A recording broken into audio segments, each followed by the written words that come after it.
Fête marquant la fin du mois du jeûne musulman, mois d'adoration et de piété. L'Aïd el-Fitr a été célébré par la communauté musulmane de Côte d'Ivoire. Les fidèles de la grande mosquée d'Anyama, eux, ont investi le groupe scolaire Plateau pour sacrifier la traditionnelle prière des 2 rakats. Il faut rendre gloire à Dieu pour ceux qui ont pu terminer. Il y en a qui ont commencé, qui ne sont pas là aujourd'hui. Et il y en a qui n'ont pas pu commencer avec nous. Et prions Dieu que tous ceux qui ne sont pas là, qui sont d'ailleurs partis de l'autre côté, que Dieu ait pitié de leur âme.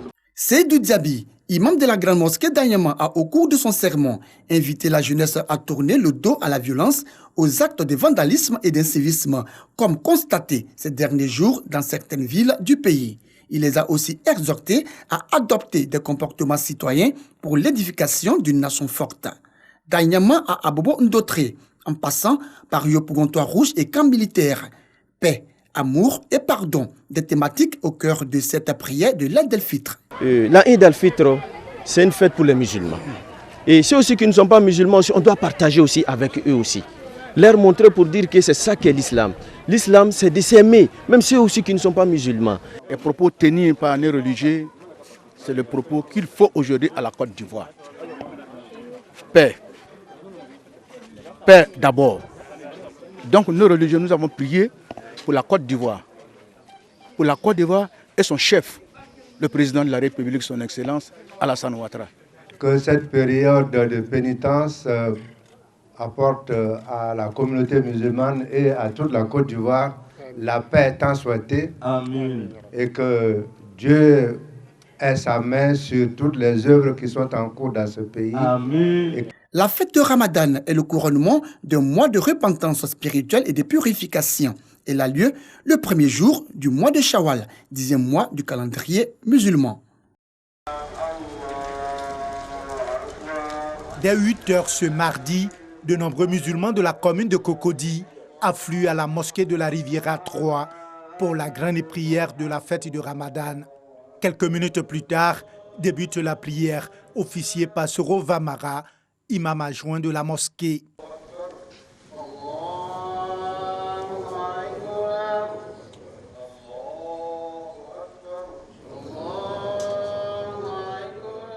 Même si la fête du Ramadan marque la fin du mois du jeûne, l'imam invite les croyants à préserver les acquis de ce mois en multipliant prières et adorations. Le jeûne du Ramadan est fini, mais le jeûne n'est pas fini. Il y a les jeûnes surrogatoires, surtout dans ces mois de Shawwal. Le messager nous dit, sallallahu alayhi wa sallam, que celui qui a pu jeûner intégralement le mois de Ramadan et qui le fait suivre par le jeûne de 6 jours dans le mois de Shawwal est semblable à quelqu'un qui a jeûné toute l'année.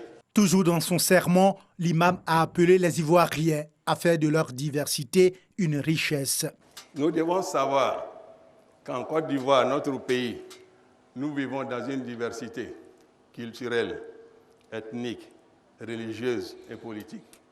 Nous devons exploiter cette diversité-là comme une richesse, de façon positive, chers frères et chères sœurs. Parmi les fidèles présents à cette prière de l'Aïd el-Fitr des autorités du pays. Notre vœu, ce sont des vœux de paix et de stabilité pour notre pays. Comme nous sommes des économistes, croissance économique toujours, pour permettre donc aux populations de bénéficier des bienfaits de la politique du président de la République. La fête de Ramadan est célébrée le premier jour du mois de Shawwal, 10e mois du calendrier hégirien.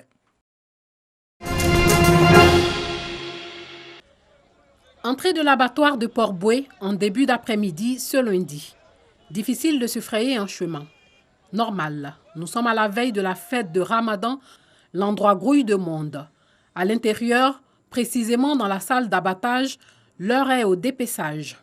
Plus de 750 bovins ont été abattus dans la nuit de dimanche à lundi pour approvisionner le marché en viande. Cette chambre froide était pleine, qu'elle commence à se vider afin que tous les bouchers puissent s'approvisionner et mettre de la viande à la disposition des consommateurs. Si la viande est visible dans la salle, son prix au kilogramme connaît une hausse. Actuellement, aujourd'hui, à l'heure à laquelle je vous parle, la viande est augmentée jusqu'à 2200 à l'abattoir ici. Ça a trop augmenté. Nous, on prend 2200, là. On va aller vendre combien? Quand on dit 2500, là, les femmes là, vont dire diminuer. D'habitude, quand on prend ici, nous, on s'en va dans 2200. Pour connaître les raisons, nous nous tournons vers les bouchers grossistes. Difficile pour eux de s'ouvrir à nous. Une situation décriée par le directeur de l'abattoir. Lorsque les chevillards ont arrêté de travailler, le gouvernement, par l'intermédiaire du district, a pris le relais. Nous avons fait le kilo de viande à la sortie de la chambre froide ici à 1900 francs. Si on nous dit que ça a augmenté, je pense que le ministère du Commerce doit regarder sur les marchés ce qui se passe pour éviter qu'on vienne augmenter le prix au kilo aux consommateurs. Mais ce n'est pas normal parce qu'au jour d'aujourd'hui, ils ne payent pas un centime pour faire l'abattage. À partir du moment où on faisait l'abattage à 22 000, on était à 1900 francs le kilo. Si aujourd'hui, ils ne payent pas un centime pour faire l'abattage, ce n'est pas normal que le kilo augmente. Le directeur invite les chevillards à respecter le prix du kilogramme de viande comme par le passé. 2 000 francs à l'abattoir et 2 200 francs CFA dans les marchés du district d'Abidjan.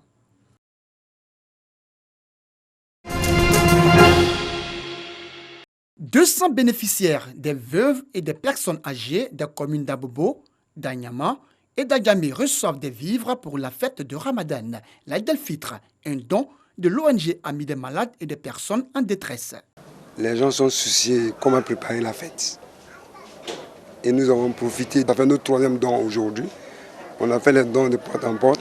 On a fait les dons à notre siège, l'ONG. Aujourd'hui, on a appelé la population pour que tout le monde puisse trouver un peu pour faire leur fête. Voilà. Je suis un imam. Un imam, c'est aider. L'imam même, c'est aider. Aider spirituellement, aider moralement, aider financièrement. Quand on s'entraide, il n'y a pas de problème, il n'y a pas de jalousie, il n'y a pas de méfiance, donc on devient de frères. Offrir de quoi manger aux familles le jour de la fête de Ramadan, un geste apprécié par les bénéficiaires. J'ai pratiquement plus de 6 personnes à la maison qui vont avoir le plaisir de manger ce que l'imam nous a donné. Et de toute façon, ça m'a plu. Je prie que ça puisse plaire aussi à Allah.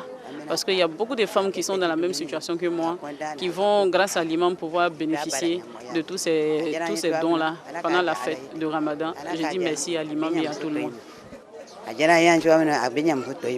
Nous sommes au nombre de 7 personnes, mais ça nous suffit. Je suis très content pour la fin de Ramadan. Je lui souhaite bonne chance et l'année prochaine que nous trouvions bonne santé. Les non-musulmans ont aussi reçu des vivres, un signe de cohésion sociale. Nous ne sommes pas des musulmans, mais quand l'imam nous associe, mais on ne ferait que prier pour lui. On dit que quelqu'un qui a faim n'est pas libre. Et si maintenant on te donne au moins quelque chose pour que tu puisses vivre, c'est que vraiment on se réjouit. Si je suis là pour les œuvres de paix. Je suis là pour la cohésion sociale. Je suis là pour que l'amour s'instaure entre nous, la population. L'ONG Amis des malades et des personnes en détresse a été créée en 2006. Elle œuvre pour le bien-être des personnes démunies et des personnes âgées. Des enseignants-chercheurs du domaine des sciences de la Terre, des universités d'Afrique francophone, réunis à Abidjan pour la mise en œuvre des actions collaboratives entre les consortiums et universités. Il s'agit pour eux d'élaborer un programme d'enseignement de l'observation de la Terre dans les établissements académiques francophones. Objectif, développer les compétences des institutions techniques pour une meilleure application des outils liés à l'observation de la Terre en Afrique. Le rôle, c'est le suivi environnemental. Nous suivons l'érosion côtière, mais également l'environnement, par exemple les ressources naturelles, les ressources en eau. Et c'est un programme qui utilise des images satellitaires.